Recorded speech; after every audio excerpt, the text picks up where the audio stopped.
opportunity provided by this retreat to carry out an objective assessment of our commitments in line with the contract we signed with the Nigerian people at the inception of this administration in 2019.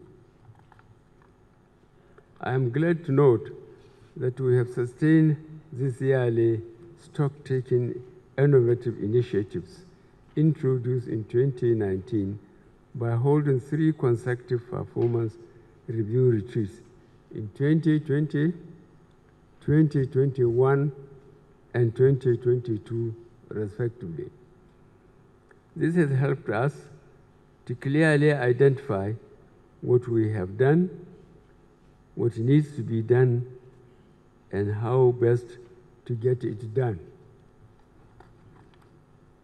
From the assessment report and discussions at this retreat, it is evident that we have made appreciable progress through collective efforts in settling the nation on the path of sustainable development while improving the well-being of our people.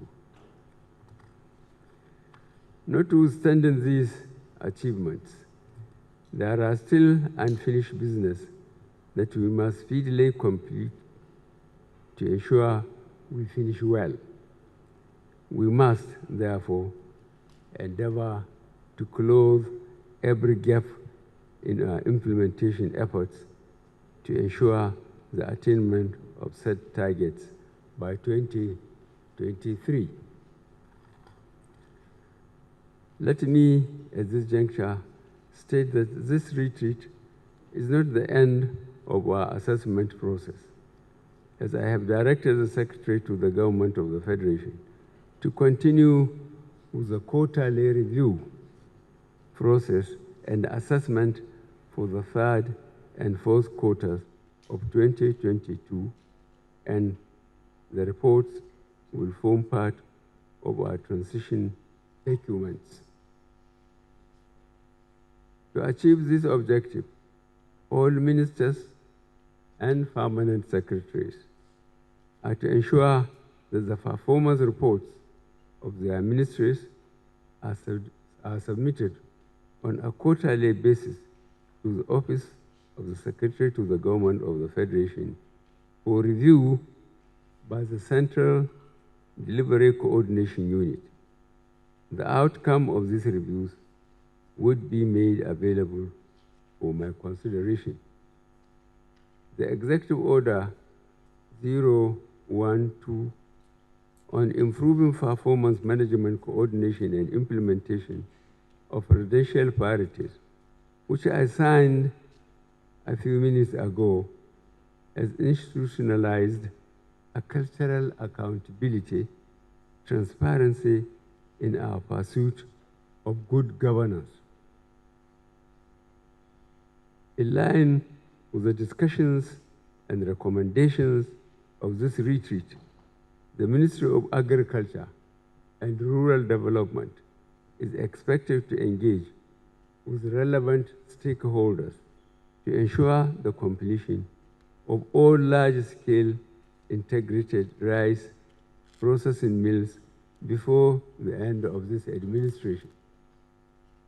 This will help our country to maintain sufficiency in the local production of rice, as the ban on the importation of foreign rice will be sustained. As mentioned in my opening remarks, the partnership with German company Siemens AG through the Prudential Power Initiative to increase electricity generation to 25,000 megawatts in 6 years is on course. All hands must be on deck to ensure the timely realization of this laudable objective. Considering the huge investment made in our rail sector, the Ministry of Transportation and relevant security agencies are to ensure the provision of maximum security along the railway corridors. We must ensure the safety of our rail users and strive to achieve the intended economic goals. We must at the same time ensure realizable schedules and first-class maintenance.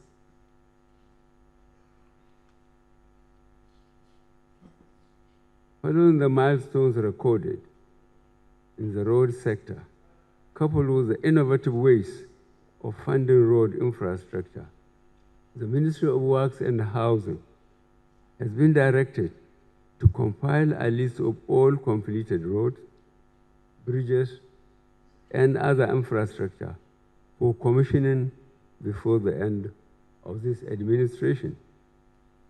Furthermore, the federal government's investment in reconstruction of 21 selected ongoing federal roads totaling 1,804.6 kilometers under the Road Infrastructure Development and Refurbishing Investment Tax Credit Policy must be closely monitored and tracked to ensure the roads are completed on schedule.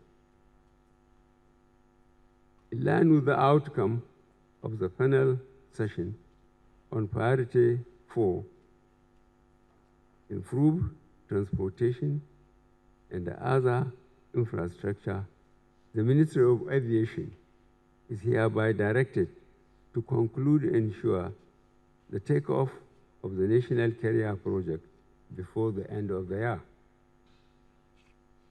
In order to expand the fiscal space and improve our revenue generation efforts, the Ministry of Finance, Budget and National Planning is to ensure effective implementation of the Strategic Revenue and Growth Initiative. In the same vein, we must also build synergy between the fiscal and monetary authorities in order to avoid unnecessary drawbacks in our economic planning and performance. On the implementation of the Basic Health Care Provision Fund, a monitoring and evaluation framework should be put in place by the Ministry of Health in collaboration with relevant agencies and partners to track the disbursement and utilization of the fund. In the 3 years of existence of the Ministry of Humanitarian Affairs, Disaster Management and Social Development, the Ministry has provided substantial support and assistance to our vulnerable citizens through various programs.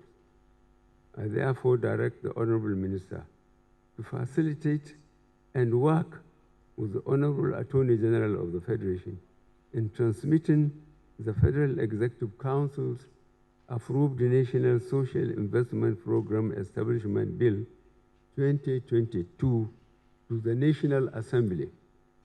This will ensure the sustainability of the important program, which leaves a lasting legacy for the vulnerable Nigerians by this administration. The Ministry of Industry, Trade and Investment is hereby ordered to engage the relevant stakeholders to secure privatization of the 6 special economic zones as approved by Bureau of Public Enterprise. To implement the current efforts in the oil and gas sector, the Ministry of Petroleum Resources has been mandated to ensure the completion of the reorganization of the new agencies unbundled from the defunct Nigerian National Petroleum Corporation in line with their mandates. This should be completed by the end of the first quarter of 2023. Let me use this opportunity to appeal to the National Assembly to fast-track the consideration and passage of key legislative bills as agreed during the panel session. This will serve as our collective legacy towards entrenching key reforms that will serve as a springboard for the next administration. Distinguished participants, I am confident that the lessons we have learned in the last 3 years of implementing our policies, programs, and projects will serve as the needed tool to profile every ministry to remain committed towards the achievement of our developmental objectives. I therefore charge all of you, step up, double your efforts, and work in synergy towards total delivery of the administration's set targets.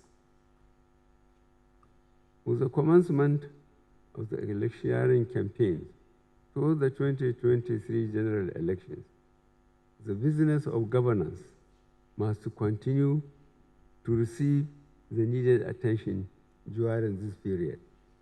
Consequently, all ministers, permanent secretaries, and heads of agencies must remain focused in discharge of their duties, as any infraction will be viewed very seriously. Our collective goal is to map out a transition plan for the incoming administration to ensure proper documentation of all the policies, programs, and projects of government with up-to-date status of implementation. In this regard, all ministers, permanent secretaries, heads of agencies are hereby directed to comply with every guideline provided of the effective management of the transition process to be provided by the Office of the Secretary to the Government of the Federation. Let me now sincerely thank my dear friend and brother, His Excellency Uhuru Kenyatta, former President of the Republic of Kenya, who, despite the other present commitment, chose to be with us to share his wealth of experience during his tenure of office.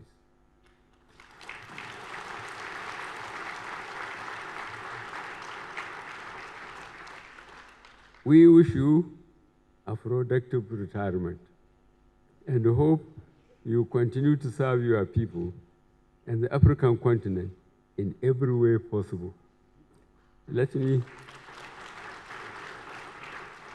further thank His Excellency's delegation for their support and contributions during the retreat. Finally, I would like to commend the efforts of the Secretary to the Government of the Federation and his team for successfully organizing 4 retreats in the life of this administration.